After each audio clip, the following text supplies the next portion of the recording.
မိတ်ဆွေများအားလုံးပဲမင်္ဂလာပါခင်ဗျာမိတ်ဆွေတို့ရဲ့ Facebook page ကို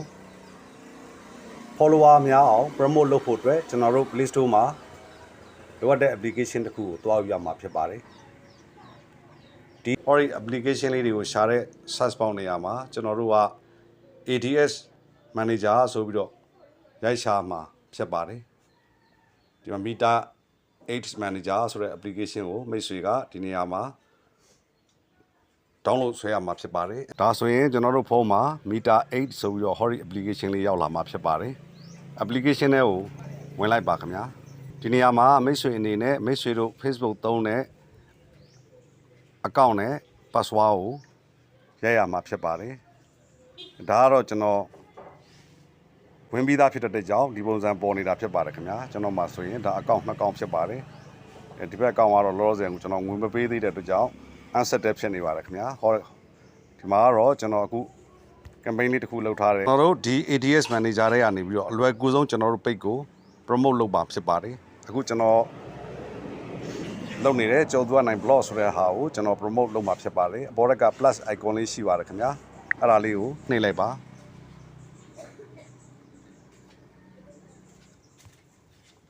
ဒီနေရာမှာရွေးမှာဖြစ်ပါတယ်ကျွန်တော် promote လုပ်ချင်တဲ့ဒီ page ကိုကျွန်တော်ရွေးမှာဖြစ်ပါတယ်ဒီ page ကိုကျွန်တော်ရွေးလိုက်ပါတယ်ခင်ဗျာအဲဒီမှာကျွန်တော်တို့က post engagement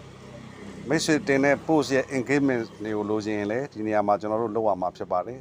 video view လိုမဲ့ဆိုရင်အောက်မှာလုပ်ရမှာဖြစ်ပါတယ် website မှာ traffic ကောင်းကောင်းလေးရကျင်နေဆိုရင်လည်းအောက်ကဟာကိုလုပ်လို့ရပါတယ်ခင်ဗျာ reach ကောင်းကောင်းလေးရကျင်နေဆိုရင်တော့အောက်ကဟာကိုလုပ်ရမှာဖြစ်ပါတယ်ကျွန်တော်ကလောလောဆယ် page like အတွက်လုပ်မှာဖြစ်ပါတယ်ခင်ဗျာ page like အတွက်လုပ်မယ်ဆိုရင်ကျွန်တော်ကဒီနေရာလေးကိုဝင်ရမှာဖြစ်ပါတယ် page like ဆိုတဲ့နေရာလေးကိုဝင်ပါဒါကျွန်တော်လွယ်ကူဆုံးဒီ Facebook Ad Manager ကိုအသုံးပြုပြီးတော့ Ad Manager ကိုအသုံးပြုပြီးတော့ကျွန်တော် boost လုပ်တဲ့ promote လုပ်တဲ့နည်းစနစ်ဖြစ်ပါတယ်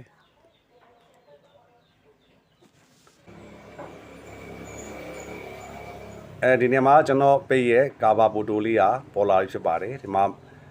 ကိုနှက်သက်တဲ့ပုံလေးတွေကိုရွေးလို့ရပါတယ်ဒီ camera roll ဆိုရင်လည်းကို camera နဲ့ရိုက်ပြီးတော့ကိုပုံကိုရိုက်ပြီးတော့ကျန်တဲ့ကိုနှက်သက်တဲ့ပုံရိုက်ပြီးတော့လည်းလုပ်လို့ရပါတယ်ဒီမှာကျွန်တော်ငကိုကကြော်ညာထားတဲ့ ADS 8 image တွေကိုလည်းကျွန်တော်ဒီမှာရွေးလို့ရပါတယ်ခင်ဗျာဟုတ်ကဲ့ဒီမှာကိုနှက်သက်တဲ့ပုံကိုရွေးလို့ရပါတယ်ကျွန်တော်ကတော့ဒီပုံတိုင်းပဲအစောကပုံလေးတိုင်းပဲကျွန်တော်ထားလိုက်မှာဖြစ်ပါတယ်ခင်ဗျာကျွန်တော်ကဒီပုံနဲ့ပဲကျွန်တော် promote လုပ်မှာဖြစ်ပါတယ်ပြီးရင်ဒီဘက်ကခဲတံပုံနေရာလေးကိုဝင်ရမှာဖြစ်ပါတယ်ခင်ဗျာ text image ထည့်လို့လည်းရပါတယ်မထည့်လဲရပါတယ်ခင်ဗျာဒီနေရာမှာကျွန်တော်တို့ပုံတွေကို Canva ကနေပြီးတော့သွားပြီးတော့ယူလို့ရပါတယ်အခုကျွန်တော်ဒီပုံနဲ့ပဲအလွယ်တကူလုပ်ပြမှာဖြစ်ပါတယ်ခင်ဗျာဒီမှာကိုတက်ပုံကို enhance လုပ်လို့လည်းရပါတယ်ဒီမှာကိုယ့်ရဲ့ logo ရှိရင်လည်း logo ကိုထည့်လို့ရပါတယ်ခင်ဗျာစာသားရေးမယ်ဆိုရင်လည်း text overlay ဆိုပြီးတော့ကျွန်တော်တို့ရေးလို့ရတယ် filter ဆိုတာအယောင်တွေကိုလည်းကျွန်တော်တို့ကအယောင်တွေကိုလည်းရွေးလို့ရပါတယ်ခင်ဗျာဒီမှာအယောင်တွေများစွာရွေးလို့ရပါတယ်ကျွန်တော်ဒီမှာ auto ပဲထားလိုက်ပါတယ်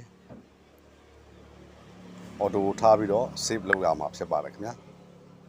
ဒါမိတ်ဆွေနှက်သက်တဲ့အယောင်ကိုရွေးချယ်လို့ရပါတယ်ဒီ filter ပြီးလို့ရှိရင်ကျွန်တော်တို့ဒီမှာပြန်ထွက်လိုက်ပြီးတော့ပြီးရင်နောက်တစ်ဆင့်ကိုသွားပါမယ်ဒီနေရာမှာကျွန်တော်တို့ရဲ့ဒီကြော်ညာရဲ့ preview ကိုဒီမှာကြည့်လို့ရပါတယ်ခင်ဗျာပြီးရင်ကျွန်တော်တို့ဒါအလွယ်ဆုံးကျွန်တော်မိတ်ဆွေတို့လုပ်ပြမယ့်စနစ်ဖြစ်ပါတယ်ကျွန်တော်အသေးစိတ်ကိုလုပ်မပြတော့ပါဘူးဒီနောက်တစ်ဆင့်ကိုသွားမှာဖြစ်ပါတယ်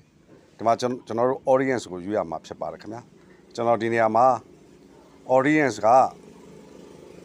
ဒီမှာ audience အများကြီးရှိပါတယ်ကျွန်တော်မြန်မာရှိတယ် Europe ရှိတယ်ဒီမှာကျွန်တော်ဒီမှာကျွန်တော် audience အများကြီးဖြစ်ပါတယ်ရှိပါတယ်ဒါမှာ address audience ဆိုရင်လည်းကျွန်တော်တို့ဒီမှာပြောင်းပြီးတော့မိတ်ဆွေဘယ်နိုင်ငံမှာလုပ်ချင်တယ်လဲဒီနေရာမှာအသက်ကိုလည်းပဲကန့်သတ်လို့ရတယ်ဒီမှာ update audience ဆိုရင်လည်း audience ကိုကျွန်တော်တို့ရွေးလို့ရတယ်အသက်အရွယ်လည်းရွေးလို့ရတယ်ဒီမှာအားလုံးရွေးလို့ရပါတယ်ခင်ဗျာဒီမှာ performance နဲ့ကျွန်တော်ရွေးထားတဲ့ဟာမှာ audience ကဒီမှာအောက်မှာပေးသက်ဘယ်လောက်ရှိတယ်ဆိုတာသူပြသထားပါတယ် ဟုတ်ကဲ့ပြီးရင်ကျွန်တော်တို့ဒီဘက်အဆင့်လေးကိုသွားလိုက်မှာဖြစ်ပါတယ်ဒီနေရာမှာကျွန်တော်တို့က daily လုပ်မလား lifetime လုပ်မလားရွေးချယ်လို့ရပါတယ်lifetime ဆိုရင်တော့ငွေနေရတယ်ဆိုတာသူပြောနေတာဖြစ်ပါတယ်ကျွန်တော် daily ပဲလုပ်မှာဖြစ်ပါတယ်ခင်ဗျာတရက်ထဲပဲလုပ်မှာဖြစ်ပါတယ်ဒီမှာ$$5ရှိပါတယ်ဒါကိုကျွန်တော်ကပေါင်းထည့်မယ်ဆိုရင်လည်းသူ့ကိုပေါင်းထည့်လို့ရတယ်ပြန်ပြီးတော့ကိုတက်နိုင်တဲ့ budget ကိုရွေးချယ်ပြီးတော့လုပ်လို့လည်းရပါတယ်ကျွန်တော်ဒီမှာ budget ကိုကျွန်တော်လွယ်လွယ်ကူပါမိတ်ဆွေတို့ပြအောင်အတွက်ကြောင့်ကျွန်တော်ဒီနေ့မှာ$1ပဲထားလိုက်ပါတယ်ခင်ဗျာဟုတ်ကဲ့ဒီမှာအခုစမလားနောက်မှစမလားနောက်မှလုံးမလားဆိုတော့သူမေးထားပါတယ်ဒါကျွန်တော်တို့ကဒီမှာတရက်ထဲပဲလုံးမှာဖြစ်ပါတယ်ခင်ဗျာဒီအောင်တရက်ထဲပဲလုံးမှာဖြစ်ပါတယ်ဟုတ်ကဲ့ပြီးလို့ရှိရင်ဒါလေးကိုကျွန်တော်ဒီဘက်ကမှန်ချက်ကလေးနဲ့နှိပ်ပြီးတော့ကျွန်တော် Facebook ကို order လုပ် review order ပေးလိုက်ပါတယ်ခင်ဗျာဒါအငွေအနည်းဆုံးလေးနဲ့ကျွန်တော်ဒါ promote လေးလုပ်ထားပါဒီမှာ place order ဆိုပြီးတော့ကျွန်တော်ထားလိုက်ပါတယ်ပေးလိုက်ပါတယ်ဒါကတော့မိတ်ဆွေတို့ budget ပေါ်မှာမူတည်ပြီးတော့ဘယ်နည်းရလုပ်မယ်ငွေကြီးဘယ်လောက်သုံးစွဲမယ်ဆိုတာကိုလုပ်လို့ရပါတယ်ခင်ဗျာဒီနေရာမှာ duplicate လုပ်မလားဒါမျိုးနောက်တစ်ခါလုပ်ဖို့နောက်တစ်ခါ promote လုပ်ဖို့အတွက်ဒီပုံစံတိုင်းပဲလုပ်မှာလား